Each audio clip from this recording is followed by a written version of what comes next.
Si Herodes ang ari ng Judea, may isang saserdote na ngalay Zacarias sa pangkat ni Abias at mula rin sa libi ni Aaron ang kanyang asawang si Elizabeth.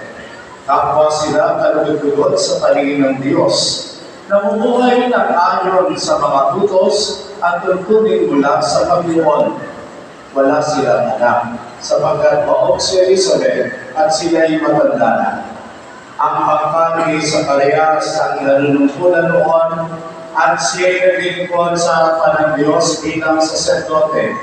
Nang sila'y magsapalaan ayon sa kaugalian ng mga saserdote, siya ang nahirap na maghandog ng kamanyang.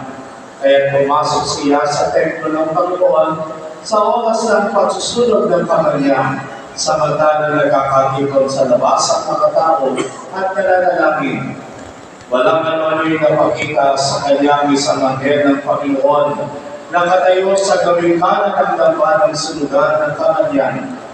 Nagulat si Zacarias at sinundan ng matinding takot ng makita ng anghel.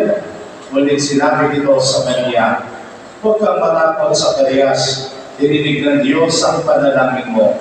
Kayo ni Elizabeth ay magkakanak ng isang lalaki at Juan ang ipangangalan mo sa kanya. Ikaw ay matutuwa at magiging maligaya at marami ang magaganap sa kanyang pagsilang sapagkat siya ay magiging dakila sa paningin ng Panginoon. Hindi siya iinom ng alak o anumang inuring na kalalasing. Sa sinapupunan pa lamang ng kanyang ina, magpupuspos na siya ng Espiritu Santo. Marami sa mga anak ng Israel ang panunumbalik niya sa kanilang Panginoong Diyos. Mauna siya sa Panginoon dahil ang Espiritu at kapangyarihan ni Elias upang pagkasunduli ng mga ama at mga anak. Panunumbalikin sa daan ng apoy ng mga suwagin. Sa gayon, ipaganda niya ng isang bayan ang Panginoon." Sinabi ni Zacarias sa anghel, "Paano ko po pagtitiyak na mangyayari ito sapagkat ako'y napakatanda na at hindi ng aking asawa?" Sumagot ang anghel, "Ako si Gabriel na naglilingkod sa harapan ng Diyos. Sinugo ako upang ihatid sa iyo ang mabuting balitang sinabi ko na sa iyo. At ngayon, mabibili ka hindi makapagsasalita hanggang sa araw na maganap ang mga bagay na ito, sapagkat hindi ka naniwala sa mga sinabi ko na matutupad pagdating ng takdang panahon." Samantala, naghihintay naman kay Zacarias sa mga tao. Nagtaka sila kung bakit nagtagal siya ngayon sa loob ng templo. Paglabas niya ay hindi na siya makapagsalita. Mga senyas na lamang ang ginagamit niya. Kaya natagpo nila na nakakita siya ng pagtalim at siya ay nanatiling tipi. Nang matapos ang panahon ng kanyang paglilingkod ay umuwi na siya. Hindi nga nagtagal at naglihi si Elizabeth at hindi ito umalis ng bahay sa loob ng 5 buwan. Ngayon nilingap ako ng Panginoon, wika ni Elizabeth. Ginawa niya ito upang alisin ang aking kadustaan sa harapan ng mga tao. Ang mabuting balita ng ating Panginoon. Pinupuri ka namin, Panginoong Jesucristo. Magsiupo po namin. Magandang gabi po sa inyong lahat. Walang gabi din po, Father.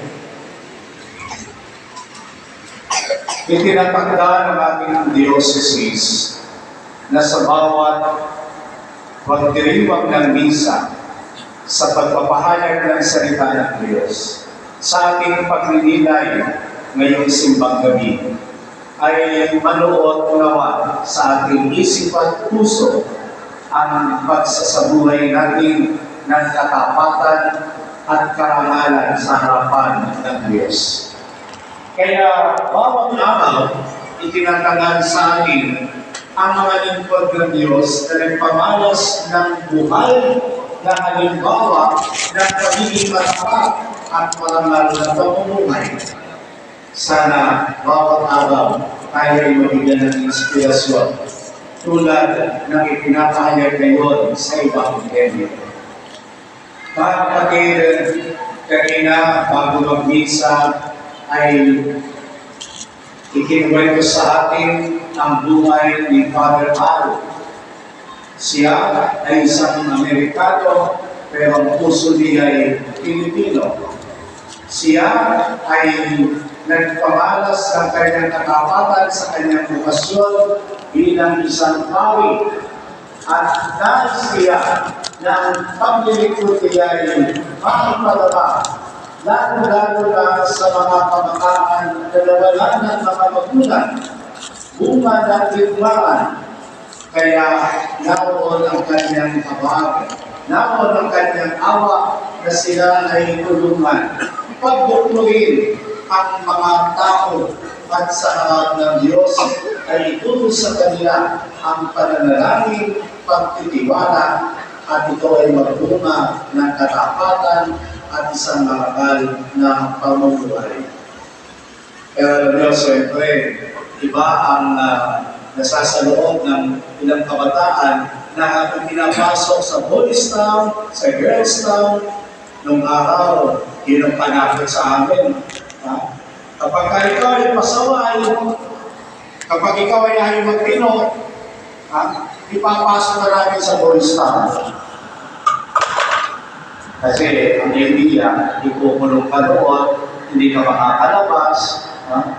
Siyempre, mga kabataan nyo, gusto na rin, malaya. At ating gabi na, natin pa rin sa lansangan. Natin na kasama mga pagdata. Pero alam po ninyo, ang tunay na ginagawa sa loob ng Boys Town ay ang pagdisiplina, ang unti-unting pagbuo sa kalooban ng mga kabataan na nasira ng hindi magandang karanasan sa kanilang buhay. Kaya ito ay maganda na nangyayari sa ating Pilipinas. Alam niyo, mga kapatid, ang katapatan ni Father Al, kung tawagin nga siya, ay naipamala sa pagmamahal ng mga kababayan natin sa Maynila, sa Silang, Cavite. Kaya nga nung siya ay magkasakit at siya ay mamatay, inangat niya talaga na dito na siya mailipin at siya ay talagang tinanggap ng mga pinaglingkuran niya. Kitang-kita sa buhay niya ang katapatan sa Diyos, sa kanyang bukasyon, sa kanyang paglilingkod sa kapwa. Ito ang nais ng simbahan na manatili sa loob ng bawat Kristiyano. Ang tayo ay maging tapat. Ano ba yung pagiging tapat? Itong araw, natatandaan ninyo sa mga senior na narito. Kilala ba nyo si Monsignor Sabino Benco? One of my professors in the seminary, sabi niya, ang pagiging tapat ay ganito. Bawat garapon, meron niyang katapat na takip. Kapag ang takip sa garapon ay isinira mo, lalakot yun kung talagang para sa kanya. Pero kapag ang nilagay mo sa isang garapon ay kung ano-ano lang na takip, hindi yan dapat. At kung meron man ng bibito, tatapon lamang at hindi siya mananatili. Gayun pala ang pagiging tapat. Meron tayong nakatapat sa atin. Meron talaga para sa atin. At ang para sa atin talaga ay walang iba kundi ang Diyos. Dapat ang tao maging tapat sa Diyos. Ano man ang naraman sa ating buhay, ano man ang karanasan, ano man ang ating angkas, dapat na maging tapat tayo sa Diyos. Simula sa pagkabata hanggang sa pagtanda.